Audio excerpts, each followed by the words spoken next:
इस डर को बनाए रखिए। ये डर जो है अगर इस देश को मजबूत करता है तो ये डर अच्छा है।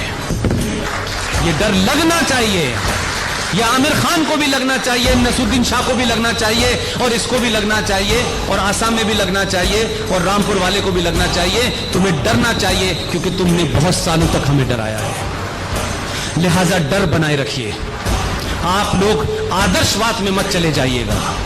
हम लोगों को आदर्शवाद में जीने की स्थिति बहुत हमारी है। हम सडनली कहने लगते हैं कि हम तो पूरी दुनिया को अपना भाई मानते हैं, लेकिन हम अपने घर में भाई नहीं रहे। हम अपने घर में चारा हो चुके हैं, हमारे पास घर नहीं है, जमीन छीनी जा रही है, बहन बेटियों की इज्जत हम नहीं बचा पा रहे हैं, लेकिन पूरा विश्व हमारा घर है। इस गलतफहमी में अपना घर नहीं बचा पा रहे। पहले अपना घर बचाएं, तब पता चलेगा विश्व कहां है और कहां नहीं है। लिहाजा मजबूत रहिए, अलर्ट रहिए। ये राष्ट्र रहेगा तो हम सब लोग रहेंगे। ये राष्ट्र कौन सा राष्ट्र रहेगा? ये सन 1947 वाला रहेगा? ये सन 5000 साल पुरानी सभ्यता वाला रहेगा, जिन्होंने पूरी दुनिया को सब कुछ दिया, सब कुछ सिखाया? आप इतने बौने नहीं थे। ये महज इत्तेफाक है कि 700 साल की गुलामी ने और गुलाम लोगों ने और अंग्रेजों के दलालों ने इस देश में राजनीति की, जिसके चलते आज आप अपनी पहचान भूल गए हैं। और इसी पहचान को बताने के लिए इस प्रधानमंत्री ने अपनी पहली मन की बात में आपसे बात कन्वे करने की कोशिश की। मुझे नहीं पता कि आपने उसका क्या संज्ञान लिया नहीं लिया, लेकिन मैं जिस तरीके से सोचता हूं मैंने वो संज्ञान लिया और उसको कई बार कोट भी किया। पता है आपको? नहीं पता है। छोटी सी कहानी है, जल्दी सुना देता हूं। पहली मन की बात में वो प्रधानमंत्री ये शपथ लेके बैठा है, हर बात जो कहने की मुझे छूटे वो नहीं कह सकता है, उसके पास शब्दों की कमी है, लेकिन तब भी ये बड़ी सफाई से अपनी बात कहता है। उसने एक कहानी सुनाई। कहानी सिर्फ इतनी थी, एक शेर और शेरनी और उसके 4 बच्चे जंगल में जा रहे थे, और जाते जाते रास्ते में उसने देखा कि भेड़ का झुंड आ गया सामने से।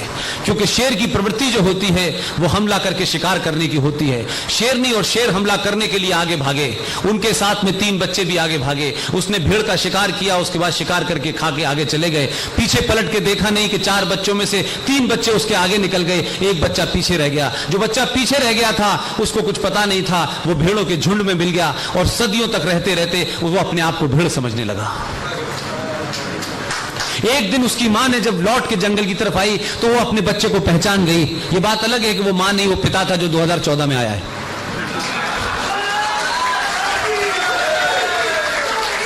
और उस आदमी ने, उस शेर ने जब अपने बच्चे को पहचाना कि ये मेरा बच्चा है, ये यहां भेड़ों के बीच में क्या कर रहा है, तो उसने शेरनी से कहा कि इसे एहसास कराओ जाकर के कि ये मेरा बच्चा है।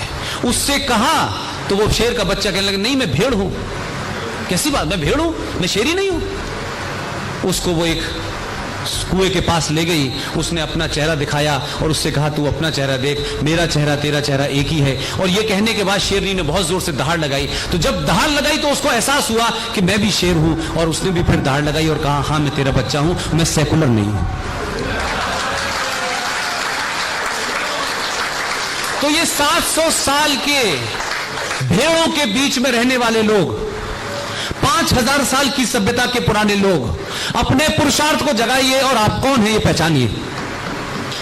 और ये भी समझिए कि इस 700 साल में इन बौने लोगों ने आपको यह एहसास करा दिया है कि आपके पूर्वज गुलाम थे, उनके पूर्वज गुलाम थे। आप हैं क्या?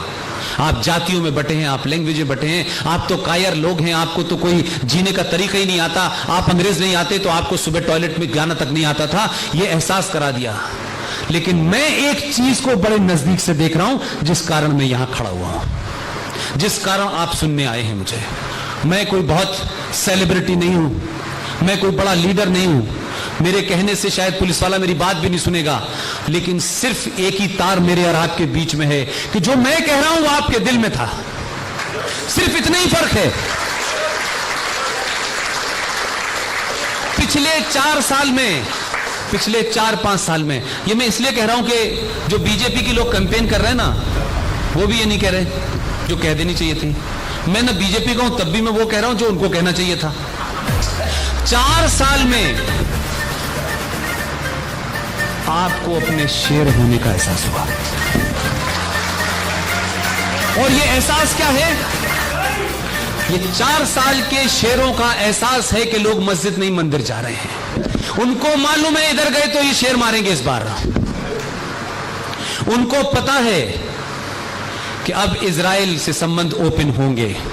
उनको पता है कि अब मंदिर जाना शर्म की बात नहीं है, क्योंकि हमारे नेता, हमारे आइडियल मंदिर जाना बड़ी बेकार सी बात समझते थे।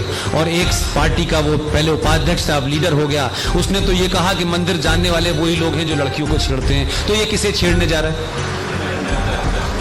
तो ये जो नैरेटिव है, ये आपके पुरुषार्थ अभी सिर्फ 1% आपने अपने जहन को बदला है। जिस दिन भी आपने 20% बदल लिया ना, आप तय करेंगे 100 साल तक इस देश में कौन रहेगा। ये आवाजें बंद हो जाएंगी। ये मानिए कि किसी चिराग की आखिरी लौ है जो चिल्ला चिल्ला के गोलकुंडा लेके जा रहे हैं अपने साथ में। ये कहीं नहीं जाने वाले। ये शाम को आएंगे कि साहब कहां झाड़ू लगानी है, उस दिन का इंतजार कीजिए। बहुत बहुत शुक्रिया, थैंक यू वेरी मच।